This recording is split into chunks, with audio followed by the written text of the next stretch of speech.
Good morning सारे बच्चों को गुड मॉर्निंग।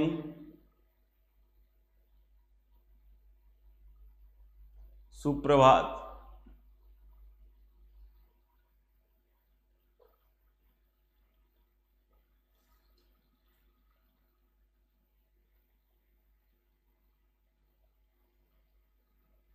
ठीक है, very very good morning, Ram Ram. और सब बढ़िया है? Late us discuss. नमस्कार, प्रणव, नमस्कार, बहुत बहुत खुश रहे। नमन जैन, सदा आगे बढ़ते रहे, ईश्वर से मेरी यही कामना है आपके लिए। सारे बच्चों को गुड मॉर्निंग। सौमित्र, ईश्वर, अक्षत, विपुल, हार्दिक, विश्वास, अंकित, अजय, बस बढ़िया, अपना भी बढ़िया सब।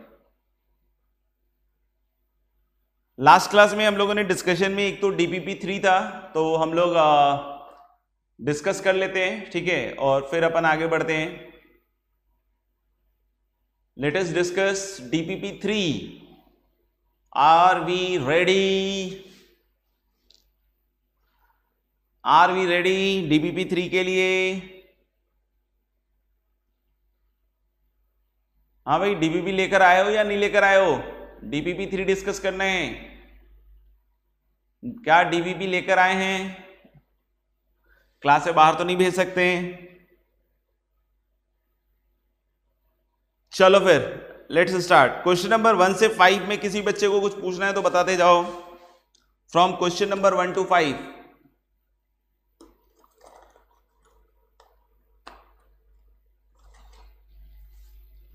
हाँ, आपको ये एक्सक्यूज नहीं दे सकता कि सर घर पे छूट गया, नहीं, we can not give excuse कि सर DPP घर पे छूट गया। घर पे ही है, ठीक है ना अपन।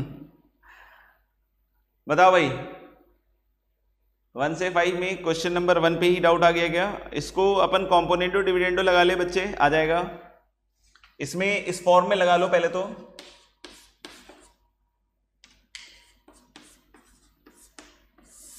Cos of alpha minus beta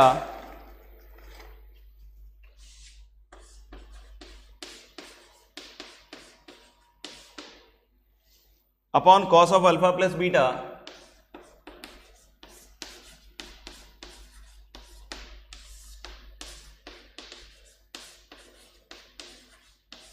equal sine of gamma plus delta upon sine of gamma minus delta. Clear? तो मेरे ख्याल से इधर उधर कर दिया है बस। अब इसके बाद सीधा सीधा कॉम्पोनेंटो डिविडेंडो लगा दो, और अगर आपने फॉर्मूले सही लगा दिए cos C plus cos D और cos C minus cos D के, तो साक्षात आंसर आ जाएगा। समझ में आएगा? तो मेरे ख्याल से question number 1 we have done. Question number 2 Hardik Sharma ने बहुत बार पूछ लिया है, तो उसको अपन कैंसिल कर देते हैं। क्या कहते हो हार्दिक? इतनी बार तो नहीं बता पाऊंगा यार, एक आध बार बोलते तो बता भी सकता था, इतनी टाइम्स कैसे बता सकते हैं। चलो, उत्कर्ष ने पूछ लिया, तो हम लोग बोल सकते हैं क्या कि log 2 base a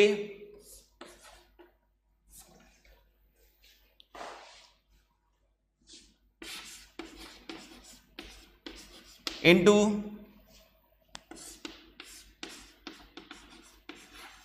sine theta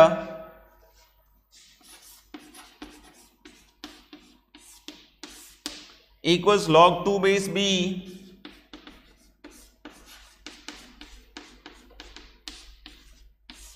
sine theta plus 2π/3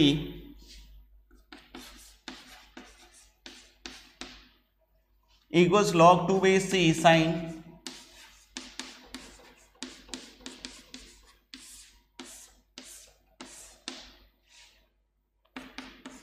suppose कर लेते हैं कि this is equal to k। समझ में आएगा? हम लोग बोल रहे हैं क्या कि इसको हम लोगों ने क्या एज्यूम कर लिया है, k। देख लो यहाँ पे ध्यान से, ठीक है। अभी जो साइन थीटा का टर्म कहीं दिखता है मुझे, sine theta plus 2π/3 sine theta plus 4π/3, तो मुझे तो कहीं भी ये टर्म्स दिखते हैं ना कि sine theta plus 2π/3 sine theta plus 4π/3, तो मुझे दिमाग में ऐसा सेट है कि इनका सम किसके बराबर आता है? 0, क्योंकि ये बहुत बार प्रैक्टिस हो चुका है। क्लास 11th में ये इनफाइनाइट टाइम्स आ चुका है कि sine theta plus sine theta plus 2π/3 plus sine theta plus 4π/3। तो कभी भी इस तरह के टर्म्स अगर आप देखो तो आपको क्लियरली समझ में आ जाएगा कि इसकी वैल्यू किसके बराबर होगी, 0। ऐसे ही cos theta plus 2π/3 cos theta plus 4π/3 इनके भी सम के बारे में हम सेम चीज कह सकते हैं, ठीक है ना। तो यहाँ पे हमने इसको k मान लिया, तो व्हाट यू कैन सी कि फर्स्ट और लास्ट से साइन थीटा किसके बराबर आ जाएगा, k upon log 2 base a। क्या आएगा, k upon log 2 base a, जिसको ऊपर ले जाके आप क्या लिख सकते हो, k into log a base 2। नहीं, ये बेस चेंजिंग थ्योरम है, फर्स्ट और लास्ट को यूज किया बच्चों, तो k upon log 2 base a, k upon log 2 base a will be sine theta.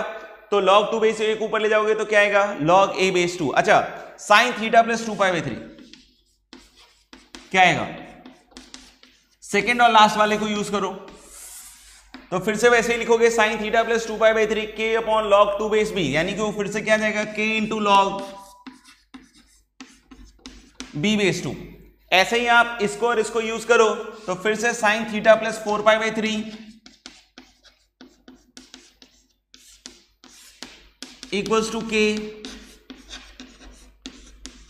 Into log c base 2, k into क्या आएगा, log c बेस 2। अब कुछ नहीं करना है, जैसा मैंने बताया कि साइन थीटा प्लस 2π/3 और साइन थीटा प्लस 4π/3 इसका सम क्या होता है, 0।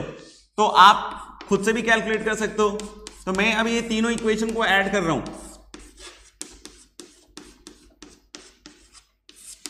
Plus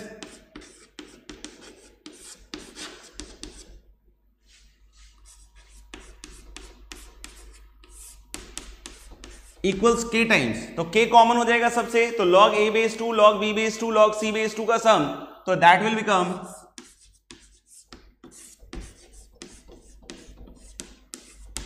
log abc base 2। अब इसमें sine c plus sine d लगा दो आप, तो कितना आएगा, 2 sine c plus d by 2, तो थीटा प्लस थीटा 2 थीटा, और 6π/3 is going to be what, 2π, और अपॉन 2 करोगे तो मेरे ख्याल से ये कितना आ जाएगा, theta plus pi into cos c minus D, तो थीटा गया, और 2π/3 minus 4π/3 is minus 2π/3 upon 2 is minus π/3, तो cos of minus π/3, what is cos of minus π/3, that is half, तो हाफ और 2 कट जाएगा, और sine theta plus pi is minus sine theta, और ये minus sine theta plus sine theta क्या हो जाएगा, 0, यानी इसकी वैल्यू क्या आ रही है, 0। k ऑफ कोर्स हमने कोई कांस्टेंट माना था नॉन जीरो, तो k हट जाएगा, तो abc की वैल्यू कितने के बराबर आ जाएगी, 1। तो इस तरीके से इसको सॉल्व कर सकते हैं। और अगर आपको साइन थीटा प्लस 2π/3 और साइन थीटा प्लस 4π/3 का आइडिया होता तो आप काफी आसानी से कर सकते थे। और कोई 5 तक, टिल क्वेश्चन नंबर 5 डाउट है?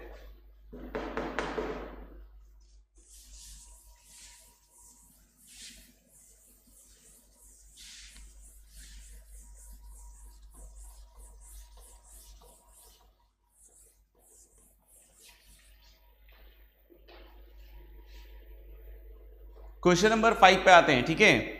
क्वेश्चन नंबर 5 में हम लोग बोल रहे हैं क्या कि लॉग अल्फा को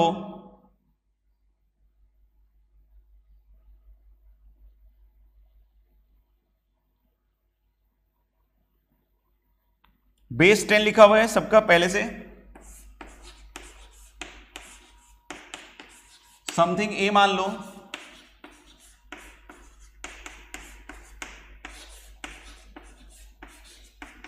क्योंकि बार बार लॉग अल्फा लॉग बीटा और लॉग गामा यूज हो रहा है, समझ में आ रहा है क्या? तो लॉग अल्फा लॉग बीटा और लॉग गामा यूज हो रहा है, तो मैंने इन सबको क्या मान लिया है, ए बी और सी। यहां अल्फा बीटा गामा 1 से बड़ा है, तो अगर अल्फा 1 से बड़ा है तो ये पॉजिटिव बेस 10 है, लिखा हुआ है क्वेश्चन में। तो हालांकि कि क्वेश्चन में ये भी लिखा हुआ है कि alpha beta gamma is greater than 1 where base of the log is 10, right. तो हम लोग बोल सकते हैं क्या कि ऑफ कोर्स एबीसी जो है वो ग्रेटर देन 0 हो जाएगा, और यहां से आप देख सकते हो कि अपने पास 3 इक्वेशन आ जाएगी। पहली equation a plus B into A plus C equal to 30। Next is B plus C into B plus A equal to 15 और लास्ट है C plus A into C plus B equal to 18। तो कुछ नहीं करना है, इसके बाद इन तीनों को आप क्या कर दो, मल्टीप्लाई। तो तीनों को जैसे ही मल्टीप्लाई करोगे तो a plus B into B plus A, same b plus C plus B और c plus A plus C, और यहां भी मल्टीप्लाई करके लिखोगे तो 30 और 15, तो 15 स्क्वायर इंटू 36 आ रहा है। तो आप यहां से देख सकते हो स्क्वायर हटाओगे तो a plus B into B plus C into C plus A, plus minus मत लिखना क्योंकि a b c सब पॉजिटिव है, तो a plus B plus C plus A भी पॉजिटिव हो जाएगा और ये 15 इंटू 6 कितना आ जाएगा, 90। समझ में आएगा? अब एक एक करके यूज कर लो। a plus B into A plus C है 30, तो यानी कि यहां से b प्लस सी की वैल्यू क्या आ जाएगी, 3। कर लो क्या आगे? ऐसे ही मेरे ख्याल से b plus C into B plus ए है 15, तो c प्लस ए की वैल्यू क्या आ जाएगी, 6 और एक की वैल्यू क्या आ जाएगी, 5। जब आपको a plus B plus C plus A पता चल गया तो तीनों को जोड़ के a plus B plus C निकाल सकते हैं और इंडिविजुअल वैल्यूज आप ए बी सी की निकाल सकते हैं। जब आप ए बी सी की वैल्यूज निकाल लेंगे तो अल्फा बीटा और गामा भी पता चल जाएगा। ठीक है, और कोई है सवाल तो बताएंगे 6 to 10 में, फ्रॉम क्वेश्चन नंबर 6 to 10।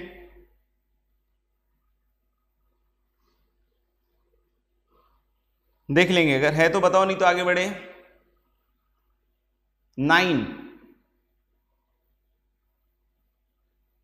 से पहले कोई? 7 बहुत सिंपल है बेटा। 7 में बोल रहे हैं कि ट्रायंगल दिया हुआ है, तीनों वर्टेक्स हैं,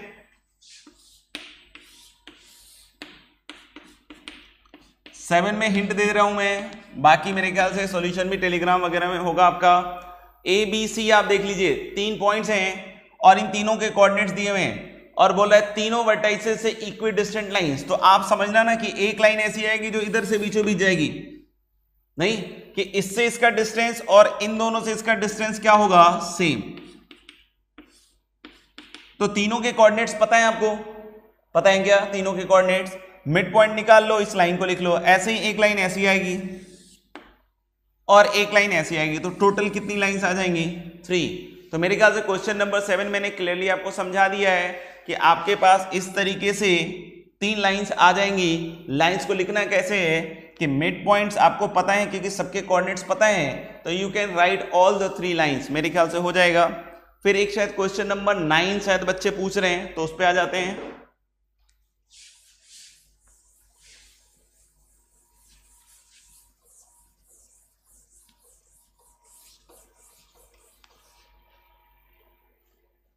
नाइन में क्या कह रहे हैं, ये कॉम्प्रिहेंशन का पार्ट है। 2 लाइंस हैं,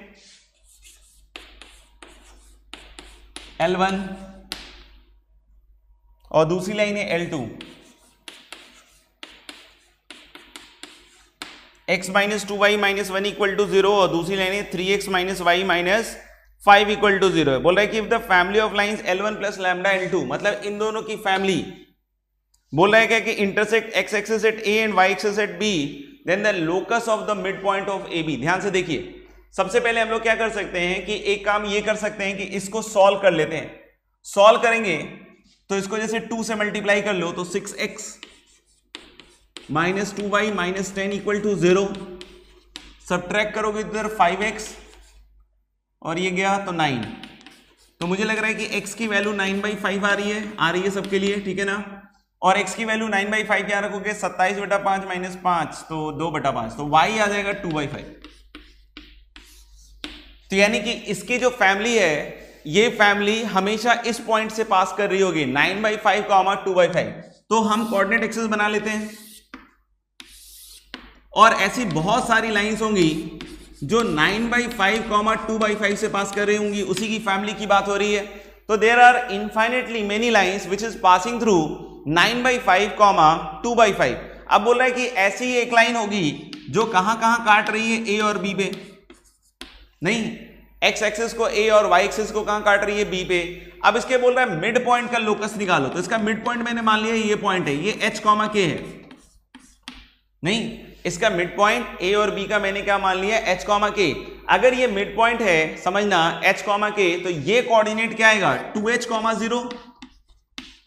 नहीं, अगर हमने इसका मिड पॉइंट h कॉमा के मान रखा है तो ये कोऑर्डिनेट क्या आएगा 2h कॉमा 0, और ये कोऑर्डिनेट क्या आएगा 0 कॉमा 2k। फिर से एक बार क्लियर कर देते हैं कि हमारे पास एक फैमिली ऑफ लाइंस है जो 9/5 कॉमा 2/5 से पास कर रही है। फिर वो लाइन क्या कर रही है, बहुत सारी लाइंस होंगी ऐसी, ठीक है ना, उनमें से कोई एक लाइन पकड़ के हमने point of intersection with X axis and Y axis mark कर दिया है ए और बी। मिड पॉइंट का लोकस निकालना है, तो जिसका लोकस निकालना होता है तो हम लोग उसको क्या मानते हैं बच्चों, h कॉमा के। तो h कॉमा के अगर हम उसको मान रहे हैं तो ये कोऑर्डिनेट्स 2h 0 कॉमा 2k। तो इस लाइन की इक्वेशन हम कैसे लिख सकते हैं, इस लाइन की इक्वेशन हो जाएगी x upon 2h plus y upon 2k equal to 1। कैसे लिखा, ये इंटरसेप्ट फॉर्म से हम लोगों ने लिख लिया। अल्टीमेटली लोकस में हम करते क्या है कि h और k में रिलेशन बनाते हैं। तो h और k में अगर रिलेशन बनाना है तो आप देख सकते हो कि ये वाली लाइन चाहे कोई भी कंडीशन हो रहा हो 9/5 कॉमा 2/5 से जरूर पास करेगा। तो हम लोगों ने x की जगह 9/5 सेटिस्फाई करेगा, 9/5 लिखोगे तो 10h और 2/5 लिखोगे तो 2/10k इक्वल टू 1। अब h की जगह x, k की जगह y, और थोड़ा सा सिंप्लीफाई कर लेना, अपने आप आ जाएगा मेरे ख्याल से, कर लेंगे मेरे ख्याल से इसके आगे, राइट। और कोई सवाल हो तो बताएंगे। क्वेश्चन नंबर 10 देखने में लग रहा है, तो let us see question number 10।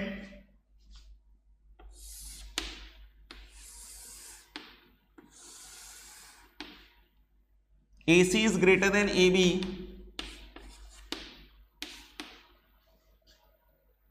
internal bisector of A beats BC at D and E is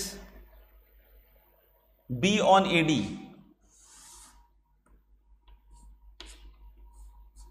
ये शायद परपेंडिकुलर है और ये पॉइंट है E। AB की वैल्यू दी हुई है 5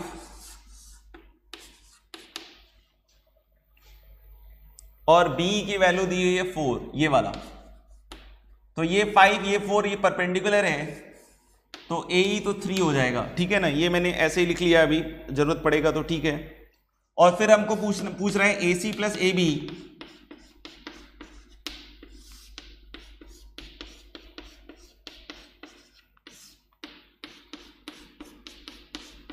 AC plus AB upon AC minus AB into ED की वैल्यू पूछ रहा है, देखते हैं।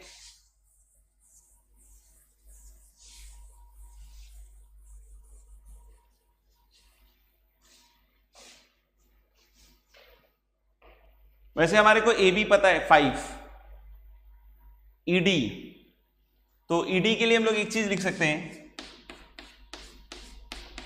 कि ED is AD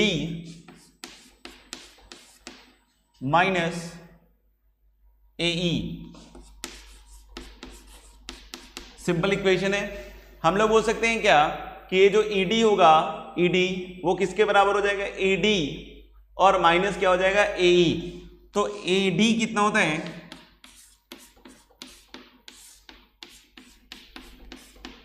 to BC upon B plus C cos A/2।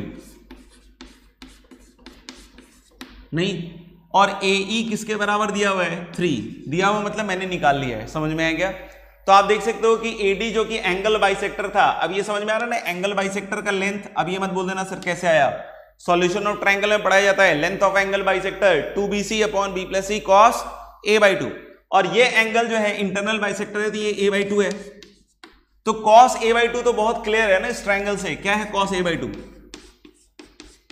इस राइट एंगल ट्रायंगल अगर हम BEA को देखें ध्यान से तो cos A/2 is going to be 3/5। cos A/2 क्या आएगा 3/5, और हमें C की वैल्यू भी पता है 5, तो दिस इज 2B और C की वैल्यू कितना पता है 5 अपॉन B प्लस C, तो B plus 5 into cos A/2 कितना हो गया 3/5 माइनस 3, तो 5 गया और 3 कॉमन ले लो, 3 कॉमन लोगे तो 2b upon b plus 5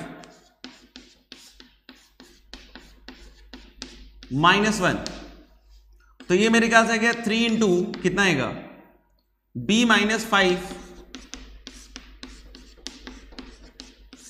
upon b plus 5। समझ में आएगा? तो आपसे जो पूछ रहा है वो यही है, ac किसके बराबर होगा, ac हो गया b plus 5 upon b minus 5 और इंटू ed पूछ रहा है, तो ed की वैल्यू वहां से क्या आ जाएगी 3 into b minus 5 upon b plus 5। तो ये इसके साथ और ये इसके साथ कैंसिल आउट हो जाएगा, तो जो रिजल्ट आएगा वो किसके बराबर आएगा 3। ठीक है, और कोई पूछना हो तो बताएंगे। Till question number 12। एक बच्चे ने 12 लिखा है, तो 12 कुछ खास नहीं है, वो जो डिनोमिनेटर है वो 2 टर्म में फैक्टराइज हो जाएगा। डिनोमिनेटर आप फैक्टराइज करके देखना, डिनोमिनेटर एक तो Sn माइनस 1 हो जाएगा और दूसरा शायद हो जाएगा Sn plus 2 minus Sn plus 1। समझ में आया? 12 में कैसे करना है? 12 में डिनोमिनेटर जो है आपका वो 2 टर्म में फैक्टराइज हो जाएगा। आप फैक्टर करके देखना, एक आएगा Sn माइनस 1 और एक आएगा क्या आएगा Sn plus 2 minus Sn plus 1। Can we calculate Sn minus 1? Yes, Tn Sn दिया हुआ है, तो Tn कैसे निकल जाएगा Sn माइनस 1 करके, और वो जो बगल वाला है वो फिर क्या हो जाएगा आपके पास Tn प्लस 2। समझ में आएगा? तो वो दोनों आप रख लेना, और रखने के बाद आप देखोगे वही जो डिफरेंस वाला जो आपको पढ़ाया जाता है ना मिसलेनियस सीक्वेंस में, आप सीक्वेंस सीरीज उठा के पढ़ना, रिपीट करना, अपने आप आ जाएगा। और कोई सवाल है तो बताएंगे। Any more questions? Exercise 1 limits तैयार है भैया? एक्सरसाइज 1 लिमिट्स,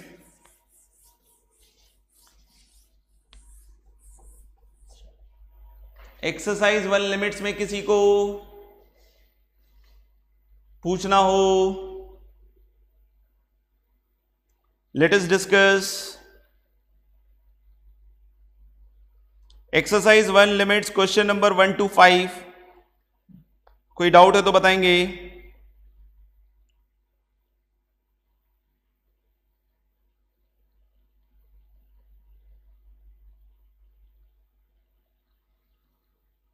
क्वेश्चन नंबर 4,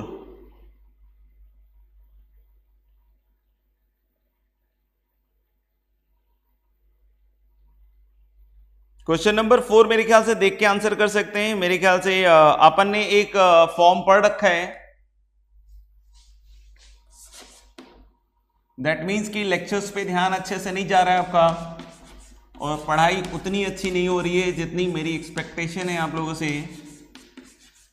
कि हम लोगों ने ये पढ़ रखा है, limit x is approaching a x की पावर n माइनस a की power n upon x minus a, this is n into a की पावर n माइनस 1। तो मेरे ख्याल से बहुत ही सिंपल सवाल है। ये हो गया x की पावर 1 बाई n माइनस 1, और नीचे लिखा हुआ है x की पावर 1 बाई m माइनस 1। इसको x माइनस 1 एक दे दो और इसको भी x माइनस 1 दे दो। आप देख लो यही स्टैंडर्ड लिमिट लग रहा है, x की power 1 by n minus 1 upon x minus 1। What is the answer for this 1 by n, और इसका नीचे 1 बाई m, तो ऊपर चला जाएगा m, तो what is the answer m upon n। ठीक है ना? थर्ड में बिल्कुल सही है, रेशनलाइज कीजिए, सीधा सीधा आंसर आ जाएगा। थर्ड अगर पूछ रहे हैं तो थर्ड में रेशनलाइज कीजिए। रेशनलाइजेशन करना बहुत आसान काम है, जिंदगी का सबसे आसान काम है। अगर एक बार करके देखिएगा जिंदगी बहुत अच्छी लगेगी। और कोई 5 तक? ठीक है, 6 से लेकर 10 तक के बीच में कोई? 6 से 10, 8 नंबर, 6 से 10,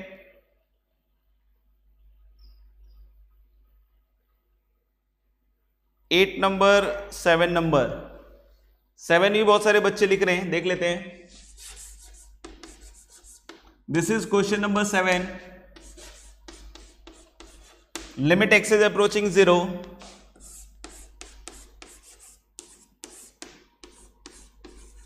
cube root of 1 plus X square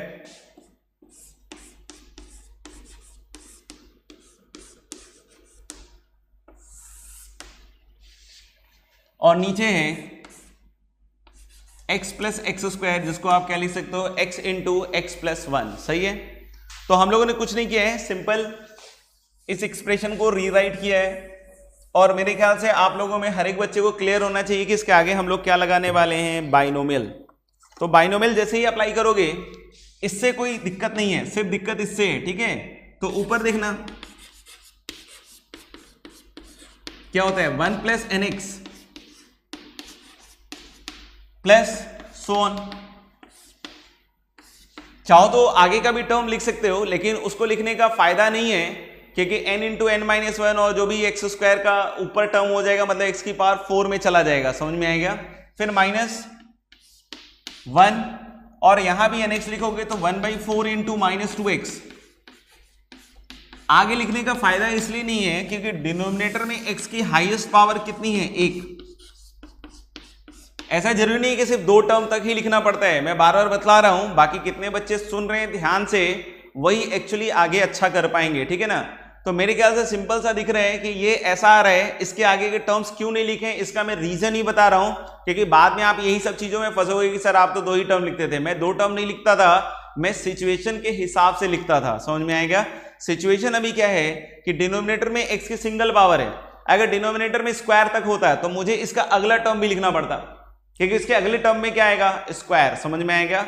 इसके अगले टर्म को लिखने की जरूरत नहीं थी क्योंकि इसका अगला टर्म क्या था, x की पावर 4। हाँ, अगर नीचे x की पावर 4 टाइप का कुछ टर्म हो रहा होता तो फिर हम x की पावर 4 तक जाएंगे, यानी कि डिनोमिनेटर की पावर के हिसाब से गाइड होगा कि ऊपर हमें क्या लिखना है। अब आप देखना 1 जो है वो कैंसिल आउट हो जाएगा, 1 minus 1।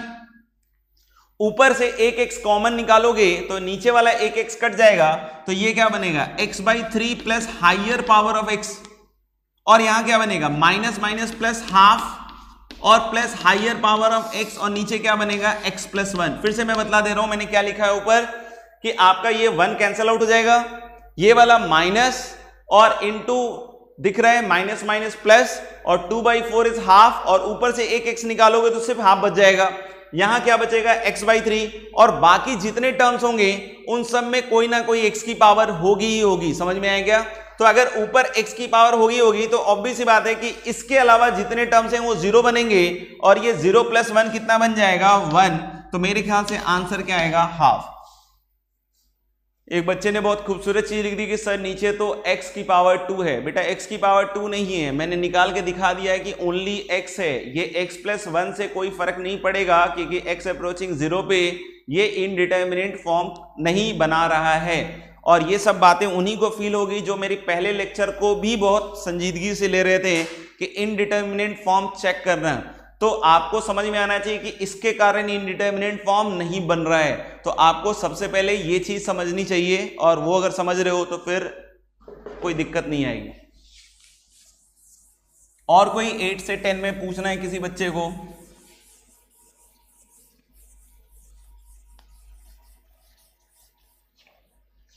From 8 to 10। Question number 7 के बाद सीधा 8।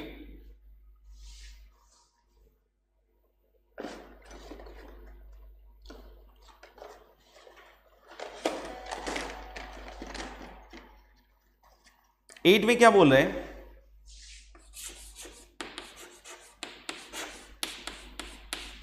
लिमिट x इज अप्रोचिंग 1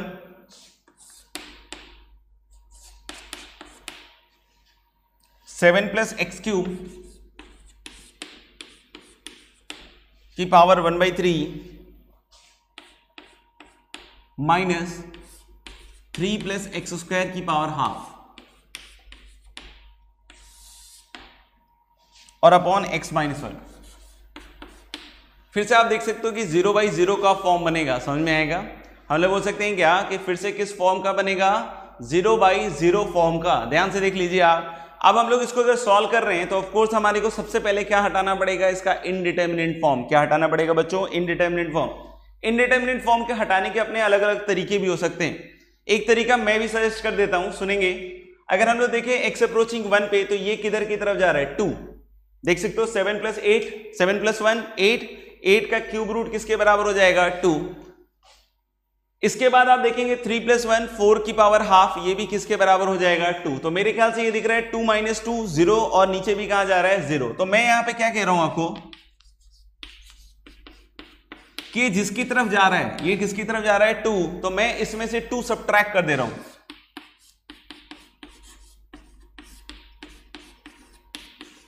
ठीक है, और माइनस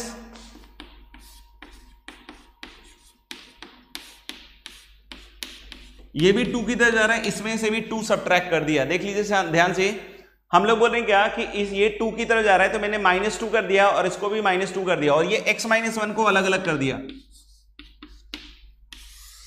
अब मैंने क्या किया है कि एक प्रॉब्लम में 2 प्रॉब्लम क्रिएट कर दिए। नहीं, there was a single problem, उसको हम लोगों ने 2 अलग अलग प्रॉब्लम में डिस्ट्रीब्यूट कर दिया है। अब आप देख सकते हो कि इसको आसानी से रेशनलाइज कर सकते हो। मैं दोनों अलग अलग सॉल्व करने वाला हूं। इसको कैसे रेशनलाइज कर सकते हैं? इसको रेशनलाइज करने के लिए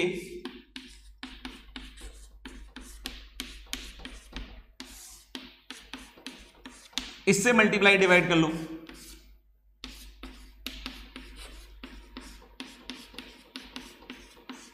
क्या किया मैंने? दोनों में -2 + 2 कर दिया है, समझ में आएगा, और अलग अलग कर दिया तो x - 1 दोनों के नीचे चला जाएगा। इसको सिंपल रेशनलाइजेशन, ये √3 + x² - 2 है, तो मैंने इसको √3 + x² + 2 से मल्टीप्लाई डिवाइड कर दिया। अब देखना यहां बनेगा a² - b²। a² लिखोगे तो इन दोनों के प्रोडक्ट का स्क्वायर मतलब 3 + क्या बनेगा x²,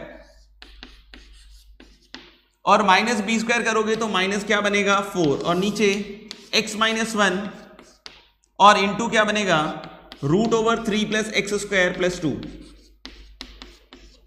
ठीक है, और यहां देख सकते हो कि ये पूरा टर्म किसके बराबर हो गया x² - 1, जिसके 2 फैक्टर हो जाएंगे x - 1 इंटू x + 1, तो ये कैंसल आउट हो जाएगा।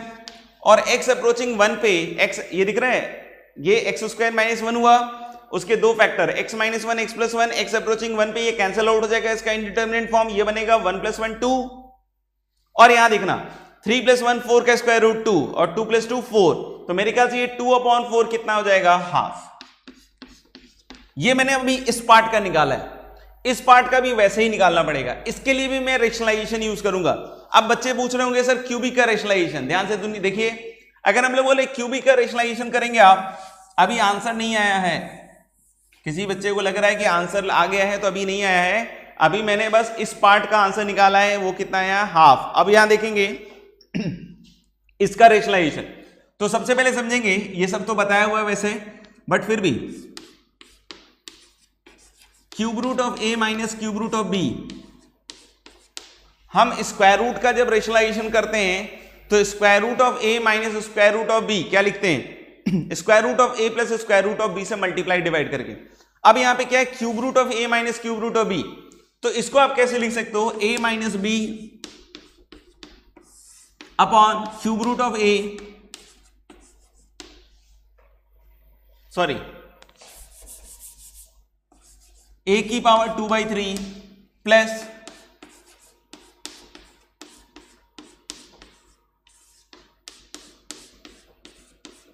देख लीजिए, हर आदमी देख लीजिए, हम लोग cube root of a minus cube root of b क्या आ जाएगा a minus b upon a की पावर 2/3 प्लस a की पावर 1/3 b की पावर 1/3 और प्लस क्या आएगा b की पावर 2/3। ये कैसे? वही फॉर्मूला लगाया है a cube minus b cube. What is a cube minus b cube?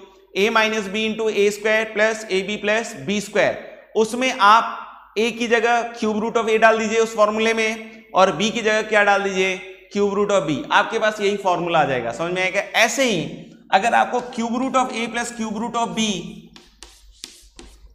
का रेशनलाइजेशन करना हो, किसका रेशनलाइजेशन करना हो बच्चों? Cube root of a plus cube root of b, तो इसका रेशनलाइजेशन ऐसे आएगा a प्लस b, इसको लिख लेंगे नोट्स कॉपी में, a की पावर 2/3 माइनस b की जो भी है लिखा हुआ है b की power 2/3। Cube root of a plus cube root of b है, तो हम लोग इसका रेशनलाइजेशन कैसे करेंगे? a plus b upon a की पावर 2/3 माइनस a की पावर 1/3 b की पावर 1/3 प्लस b की पावर 2/3। तो मैंने क्या बोला, इसको आप क्लास नोट्स वाली कॉपी में जरूर लिख लें। समझ में आएगा? ये भी कैसे आएगा, वही formula A cube plus B cube. What is A cube plus B cube, A plus B into, नहीं A cube plus B cube में A plus B A square minus A B plus B square. अब इस फॉर्मूले में भी आप ए की जगह क्यूब रूट ऑफ ए डाल दीजिए और बी की जगह क्यूब रूट ऑफ बी डाल दीजिए। किसी को भी नहीं समझ में आया उस वीडियो को 2-3 बार देख लेना, जो मैंने बोला है उसको पेन चलाकर देख लेना। जैसे ही आप पेन चलाओगे और मेरी बातों को, किया हुआ बोली हुई बातों को यूज करोगे तो अपने आप आपको दिखेगा ये समझ में आया क्या। तो अगर इसको लिख लिया हो तो हम लोग आगे बढ़ते हैं, ठीक है। किसी को कुछ डाउट हो इस रेशनलाइजेशन में तो बताएंगे, क्योंकि इसका यूज होने वाला है अब इसमें। Anyone has any doubt in this, क्योंकि ये रेशनलाइज करने वाले हैं हम लोग। ये कोई बच्चा है जो सिर्फ आंसर के पीछे पड़ा हुआ है, अभी सॉल्व नहीं हुआ है, सुष्मिता साहू या पता नहीं जो भी नाम है। आप थोड़ा पेशेंस रखें जिंदगी में, बहुत आगे अगर जाना है तो। हाँ बताओ भाई तिवारी जी, क्या डाउट है?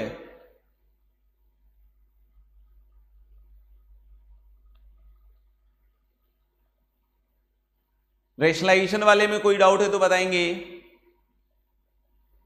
ठीक है, उनको समय लगेगा अभी। चलिए आगे बढ़ते हैं।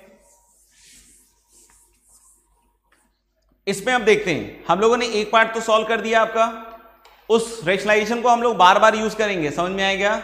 अब इसको देखिएगा, इसको आप क्या बोलिएगा, 2 को 8 की पावर 1/3, तो ये cube root of a minus cube root of b हो गया। क्या हो गया ये? Cube root of a minus cube root of b. तो अगर ये cube root of a minus cube root of b है, तभी मैंने बताया था कि क्या होगा, cube root of a minus cube root of b का a minus b, a minus b मतलब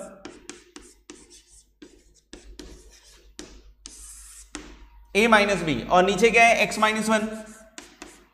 और याद होगा तो cube root of a minus cube root of b ऊपर लिखा था मैंने ए माइनस बी, और नीचे क्या लिखा था ए की पावर 2/3।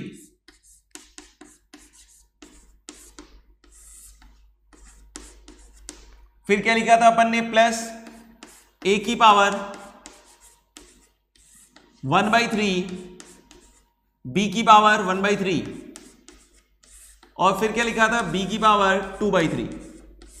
तो ये मेरे ख्याल से कंप्लीट रेशनलाइजेशन हो गया। ए क्यूब ए माइनस बी लिख दिया और ये नीचे लिख दिया। अब आप देखना ये टर्म क्या हो गया, this term is x cube minus 1, this term is x cube minus 1, तो इसके factors x minus 1 into x square plus x plus 1। देख लो एक बार और, तो ये गया। अब मेरे ख्याल से ये डिटर्मिनेंट फॉर्म से हट गया, एक्स अप्रोचिंग 1 पे ऊपर 1 + 1 + 1 3, और नीचे ध्यान से देखिएगा ये 2 सॉरी ये 8 और 8 की पावर 2/3 मतलब 4, ये वाला 2 और ये 2 4 और ये भी 4, तो ये कितना हो गया 12, यानी दिस इज 1/4। तो मेरे ख्याल से मैंने इस पार्ट की लिमिट को सॉल्व करके दिखाया, दिस इज 1/4, और इस वाले पार्ट की लिमिट की वैल्यू कितनी आई थी, हाफ। तो फाइनल आंसर क्या आएगा 1/4 माइनस 1/2, तो ये मेरे ख्याल से क्या आएगा -1/4। तो देख लेना, मेरे ख्याल से यही आंसर होगा। अभी जो बच्चे आंसर के लिए परेशान हो रहे थे देख लेंगे एक बार। और कोई 10 तक? एट के आगे टिल क्वेश्चन नंबर 10 तक किसी को पूछना हो तो बताएंगे। 11 to 15, 11 to 15,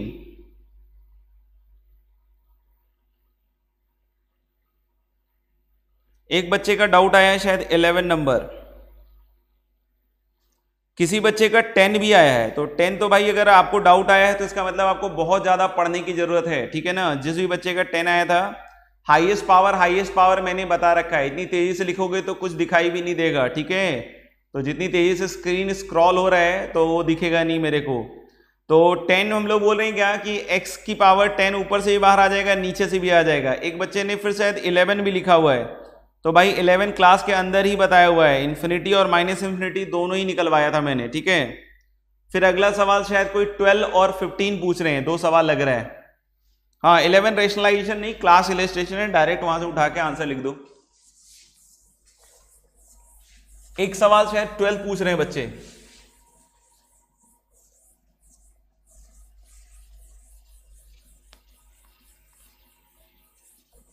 10th जैसे क्वेश्चन सब बच्चों से होने चाहिए, अगर वो अच्छे से पढ़ाई कर रहे हैं, जो बातें बताई जा रही हैं उसको सीखने की कोशिश भी कर रहे हैं अगर, तो 10 वाले सवाल होने चाहिए, क्योंकि वो छोटी छोटी चीजें हैं, अगर वो नहीं करोगे तो फिर आगे इश्यूज आएंगे।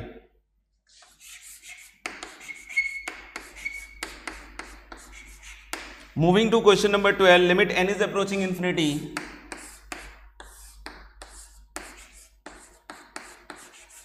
Root under 2n square plus n minus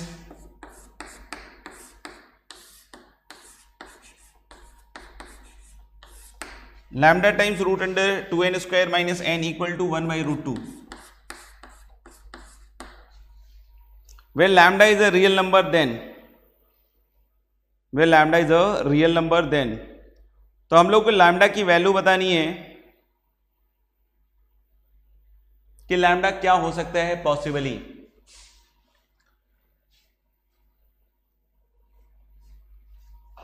तो मेरे ख्याल से देख लो, लिमिट n इज अप्रोचिंग, ये किसी बुक के क्वेश्चन नहीं है बेटा, एक्सरसाइज शीट के क्वेश्चन है जो न्यूक्लियस एजुकेशन प्रोवाइड करता है बच्चों को वेबसाइट के थ्रू, अभी दिया हुआ है। अच्छा, n अप्रोचिंग इंफिनिटी, पहले तो ये समझें कि ये कैसी क्वांटिटी होगी, इंफिनिटी, क्योंकि अंदर वाला जो एक्सप्रेशन है, नहीं देखो ध्यान से, अंदर वाला जो एक्सप्रेशन है 2n स्क्वायर प्लस n, तो n अप्रोचिंग इंफिनिटी भी इंफिनिटी जाएगा, तो स्क्वायर रूट भी कहां जाएगा, इंफिनिटी, राइट। इधर देखो आप 2n स्क्वायर माइनस n और उसका स्क्वायर रूट, तो n अप्रोचिंग इंफिनिटी भी ये भी किधर की तरफ जाएगा, इंफिनिटी। अब बात करते हैं कि अगर लैम्डा नेगेटिव हो गया, फिर से सुनना ध्यान से, अगर लैम्डा नेगेटिव हो गया, फिर से बोल रहा हूं, लैम्डा अगर क्या हो गया, नेगेटिव, तो यहां नेगेटिव नेगेटिव पॉजिटिव हो जाएगा और इंफिनिटी प्लस इंफिनिटी कहां चला जाएगा, इंफिनिटी। इंफिनिटी प्लस इंफिनिटी कहां चला जाएगा बच्चों, इंफिनिटी। यानी एक सिंपल सी बात बोल रहा हूं मैं कि लैम्डा को तो पॉजिटिव होना ही चाहिए, लैम्डा को क्या होना चाहिए, पॉजिटिव। क्यों होना चाहिए लैम्डा को पॉजिटिव, क्योंकि अगर लैम्डा नेगेटिव हुआ तो ये माइनस माइनस प्लस हो जाएगा और इंफिनिटी प्लस इंफिनिटी कहां चला जाएगा, इंफिनिटी। तो अब मेरे को लग रहा है कि लैम्डा जब मैंने पॉजिटिव ले लिया तो ये किस फॉर्म का बन गया, indeterminate form, infinity minus infinity. तो अब इसमें चांस है कि लिमिट एग्जिस्ट करे, तो हम इसको रेशनलाइज कर देते हैं।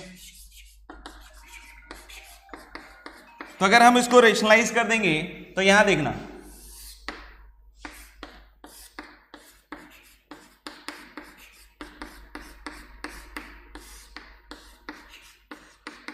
ध्यान से देखते रहिएगा। तो हम लोग बोले प्लस साइन से मल्टीप्लाई डिवाइड करेंगे और ऊपर देखना 2n square plus n minus lambda square into 2n square minus n। अब इस तरह के क्वेश्चन में आपको सिखाया जाता है, अब इस तरह के क्वेश्चन में आपको क्या सिखाया जाता है कि हाईएस्ट पावर निकालो। तो हम अंदर से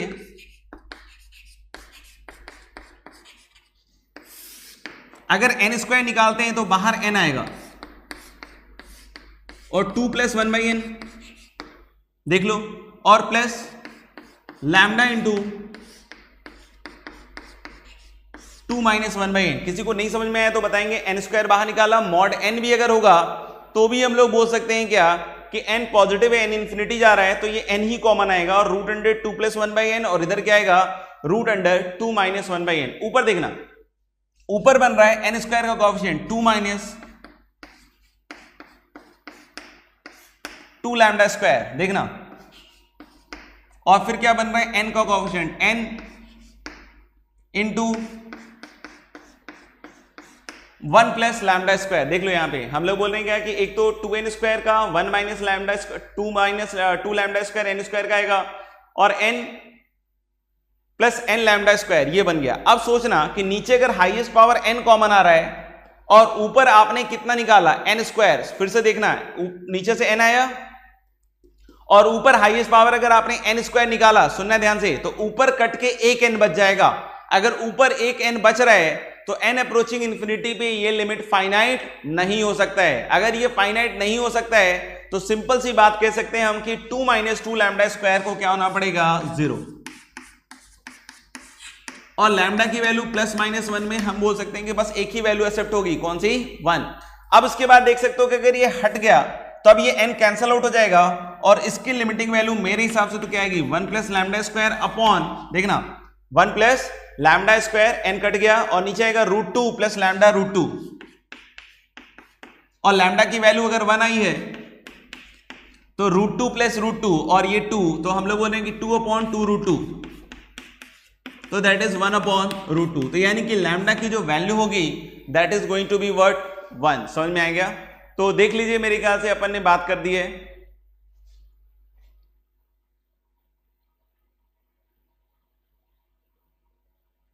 ये क्या लिखा हुआ है? Sir can't we take out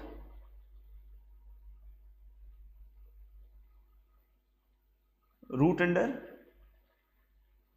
पता नहीं, देख लो यार। बाकी मेरे ख्याल से ऑप्शन एलिमिनेशन से जाएंगे तो बॉम्बे, कलकत्ता, दिल्ली ये सब अपने आप ही हट जाएगा, क्योंकि कहीं ना कहीं उन सब में नेगेटिव है। तो सिर्फ एक ही ऑप्शन है आगरा जिसमें पॉजिटिव आंसर है। तो मेरे ख्याल से आंसर एलिमिनेशन से तो और इजी हो जाएगा। बाकी तो पता नहीं क्या लिखा हुआ है वहां पे, मुझे नहीं समझ में आ रहा है। √2n² प्लस n कॉमन ले लेंगे तो क्या हो जाएगा?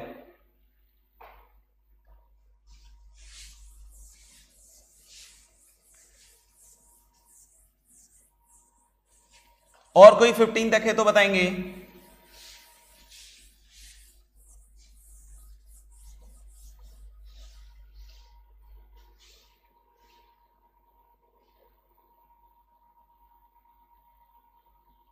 फोर्टीन जो बच्चा पूछ रहा है वो रेशनलाइजेशन करना शायद नहीं जानता है, इसलिए पूछ रहे हैं कि k = 1 से n तक का आपको समेशन पता होगा 2k का, और k = 1 से n तक का 2k - 1 का भी समेशन पता होगा। उसको वहां रखिए और एक रेशनलाइजेशन का तरीका है, रेशनलाइजेशन यूज कर लीजिए, अपने आप आ जाएगा। नमन जैन, बार बार आप 14 लिख रहे हैं, बता दिया गया है। अब कौन सा है जो बचा हुआ सवाल है? एक ही सवाल बचा है मेरे ख्याल से, कौन सा? 15। Let's do this. Pn = continued product k = 1 से 2 से n 1 - 1/k + 1 c2। तो what is k + 1 c2? This is k + 1 × k, और ऊपर कौन सा आ जाएगा? 2। नहीं, हेलो लेकिन कितना आ जाएगा? 2/k × k + 1। इसको देख लो और सिंप्लीफाई कर रहे हैं। अब यहां पे हम लोग बोल रहे हैं कि एलसीएम में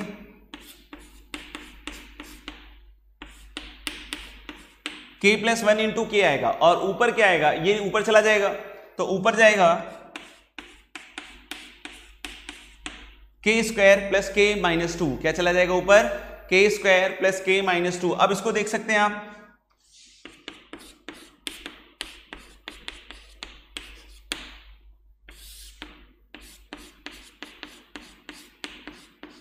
देख लो, और ऊपर वाले के भी 2 फैक्टर आ जाएंगे मेरे ख्याल से। एक तो शायद k + 2, देख लो मेरे ख्याल से k², ठीक है, मेरे ख्याल से k + 2 × k - 1। तो मेरे ख्याल से बहुत क्लियरली मैंने इसको फैक्टराइज कर दिया है ऊपर वाले को।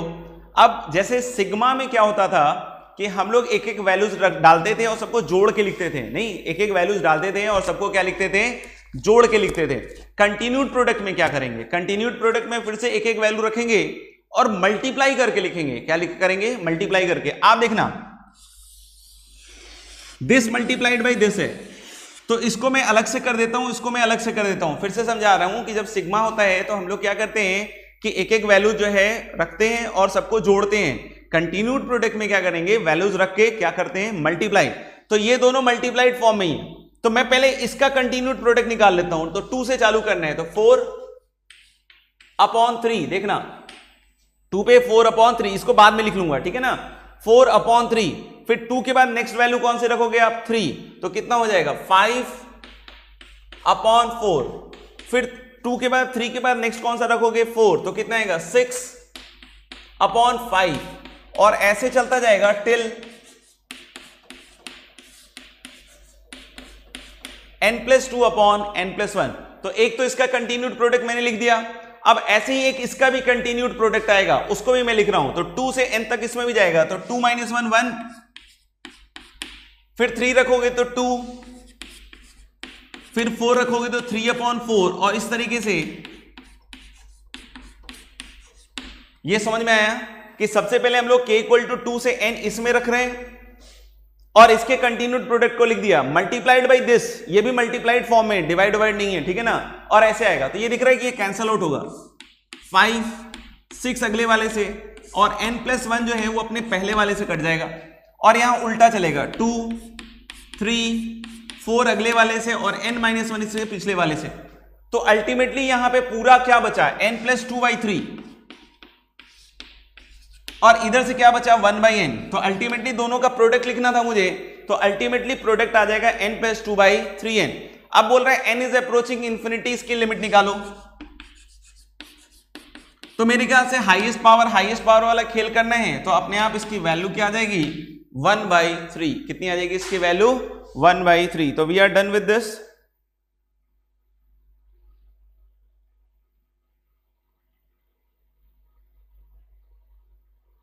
तो a+b पूछ रहा है तो 4 आ जाएगा। और मेरे ख्याल से एक सवाल अपन ने क्लास में दिया था, उसको पूछना है किसी को तो बताएंगे। और बाकी भी अगर कुछ डाउट रह रहा है तो आप टेलीग्राम ग्रुप या अपने व्हाट्सएप ग्रुप में पूछकर उसको क्लियर कर लें, डाउट्स क्लियर कर लें और जो लेक्चर्स पढ़ाए जा रहे हैं उसको अच्छे से देखते जाएं।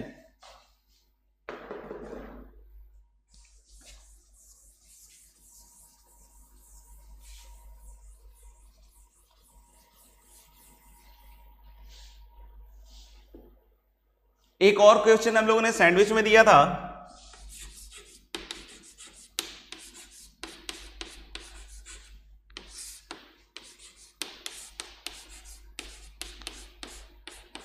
n/n² + 1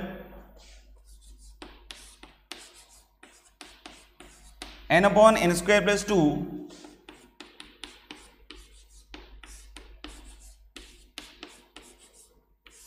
and so on till n/n² + n। देखते हैं। तो इस तरह के भी बहुत सारे सवाल आते हैं सैंडविच थ्योरम से रिलेटेड, ठीक है ना। और उसमें थोड़ा सा इशू हो सकता है बहुत सारे बच्चों को, बहुत का आ भी गया है। Answer is 1 correct. देखेंगे जैसे हम लोग बोलते हैं क्या कि इसमें हमारे को लेफ्ट और राइट के दो फंक्शन बनाने हैं। सुनना ध्यान से, एक लेफ्ट का फंक्शन बनेगा और एक किसका फंक्शन बनेगा, राइट का। तो हम लोग बोल रहे हैं क्या कि इसमें हर एक टर्म को कंपेयर करते हैं फर्स्ट और लास्ट से। किससे कंपेयर करते हैं, from the first term and the last term. अभी प्रॉब्लम क्या हो रही है कि सबका एलसीएम सेम नहीं है, और अगर एलसीएम सेम नहीं है तो जोड़ नहीं पाओगे। क्या नहीं कर पाओगे, जोड़ नहीं पाओगे। समझ में आया क्या, सबको दिख रहा है सबको कि एलसीएम सेम नहीं है तो यू कैनॉट ऐड। समझ में आएगा। तो मैं यहां पे क्या कह रहा हूं कि सबसे पहले आप क्या करो कि हर एक टर्म को कंपेयर करो from the first and the last term. समझ में आएगा, from the first term and the last term. और उसके हिसाब से हम ये लेफ्ट और राइट के फंक्शन बना सकते हैं। जैसे मैं अभी सेकेंड टर्म की बात कर रहा हूं, n/n² + 2। हम लोग किसकी बात कर रहे हैं, सेकेंड टर्म को। इसको कंपेयर किससे कर रहे हैं, फर्स्ट टर्म और लास्ट टर्म। तो जिसका डिनोमिनेटर जितना भारी होगा वो टर्म उतना ही क्या होगा, छोटा। जैसे कि हम लोग बोल सकते हैं क्या कि इसका डिनोमिनेटर ज्यादा भारी है और पहले टर्म का जो डिनोमिनेटर है वो थोड़ा सा हल्का है। देख लो ध्यान से। तो हम लोग बोल रहे हैं कि सेकेंड टर्म को हम फर्स्ट और लास्ट से कंपेयर कर रहे हैं। तो सेकेंड टर्म में n² + 2 है डिनोमिनेटर में, ध्यान से देखिए, समझ में आएगा। और फर्स्ट टर्म का n² + 1 है, तो डिनोमिनेटर में जितना हल्का होगा वैल्यू उतनी क्या हो जाएगी, बड़ी। और न्यूमरेटर इसी का यूज कीजिए। तो n और n डिनोमिनेटर के हिसाब से तो लिख दिया था मैंने, और न्यूमरेटर किसका यूज करना है, इसी को यूज करना है। समझ में आएगा। तो right now we are comparing every term with first and last term. ऐसे एक और टर्म कंपेयर करके दिखा दे रहा हूं मैं, n/n² + 3 n/n² + 3। अगर ये चीज विकास ठाकुर जी नहीं समझ में आ रही है तो थोड़ा सा दिमाग लगाइए, आपको अपने आप ही आ जाएगी। समझ में आएगा। n/n² + 3 की बात कर रहे हैं तो डिनोमिनेटर दिख रहा है, जिसका ज्यादा बड़ा होगा वो क्वांटिटी उतनी छोटी होगी, क्योंकि हम न्यूमरेटर सबका क्या लिख रहे हैं, सेम। न्यूमरेटर हम क्या लिख रहे हैं, सबका सेम। तो डिनोमिनेटर जिसका बड़ा होगा वो क्वांटिटी छोटी होगी। तो हम लोग बोल रहे हैं इधर n/n² + n और इधर फिर से n/n² + 1। देखते जाइएगा और ऐसे ही करते करते आप लास्ट तक चले जाइए। n/n² + n, this is equal to n/n² + n and this is less than n/n² + 1. This is less than what, n/n² + 1। आप चाहो तो फर्स्ट टर्म भी लिख लो, फर्स्ट टर्म क्या है, n upon n square plus 1 equals to n upon n square plus 1 and this is greater than n upon n square plus n। तो जैसा मैंने आपको पहले ही ये विजन बता दिया था कि I am going to compare every term with first and last term. तो हम लोगों ने हर एक टर्म को क्या किया है, फर्स्ट और लास्ट टर्म से कंपेयर कर दिया है। तो मेरे ख्याल से इस तरह का सीरीज बन गया है, समझ में आ गया। अब हम लोग बोले सारी इनइक्वालिटीज को ऐड कर दो। इस सारी इनइक्वालिटीज को ऐड करोगे तो मिडिल में तो यही बनेगा, देख लो ध्यान से, मिडिल में तो यही बनेगा। और इधर हम लोग बोल सकते हैं कि this is less than equal to, क्योंकि ये लेस देन हो जाएगा n n n n n और नीचे n स्क्वायर प्लस 1 है। तो n n n कितनी बार आया, n टाइम्स। तो इधर हो जाएगा n square upon n square plus 1 और इधर क्या हो जाएगा n square upon n square plus n। फिर से एक बार समझा दे रहा हूं कि कुछ नहीं किया है मैंने। अब इन सारी इनइक्वालिटीज को मैंने क्या कर दिया है, ऐड। जैसे ही आप ये सारी इनइक्वालिटीज को ऐड कीजिएगा तो डिनोमिनेटर जो है वो n स्क्वायर प्लस n रहेगा और ऊपर n n n कितनी बार आएगा, n स्क्वायर, और ऐसे ही इधर भी हो जाएगा। What is the value of this when n approaches infinity, ध्यान से बताओ। हाईएस्ट पावर कॉमन निकाल लो तो ये कितना बनेगा, 1 upon 1 plus 1 by N square. तो what is the value of this, 1। और इसी तरीके से इधर से भी निकालोगे तो इसकी भी वैल्यू किसके बराबर आ जाएगी, 1। तो मेरे ख्याल से इस पर्टिकुलर लिमिट की भी वैल्यू सैंडविच थ्योरम से किसके बराबर आ जाएगी, 1। तो कर सकते हैं मेरे ख्याल से, कहीं कोई दिक्कत नहीं है, ठीक है। आगे बढ़ने का इजाजत जो है वो समय नहीं दे रहा है, ठीक है ना, क्योंकि 9 ऑलरेडी बज चुके हैं और आपका अगली क्लास होने वाली होगी शायद। तो अगली क्लास में हम लोग जैसे कि डिस्कस करेंगे कौन सा, DPP4। ऑलरेडी मेरे ख्याल से दिया हुआ है होमवर्क में, सही है क्या। और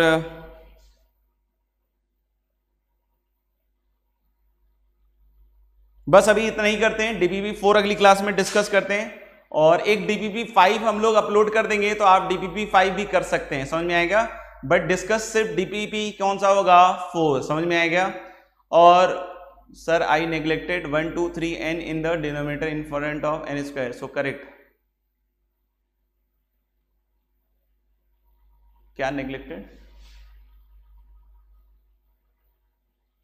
बेटा, नेग्लेक्ट नहीं करो। नेग्लेक्ट करने से क्या है कि वो नेग्लेक्ट हो जाओगे, दिक्कत आती है, फिर रहने दो, नेग्लेक्ट मत करो।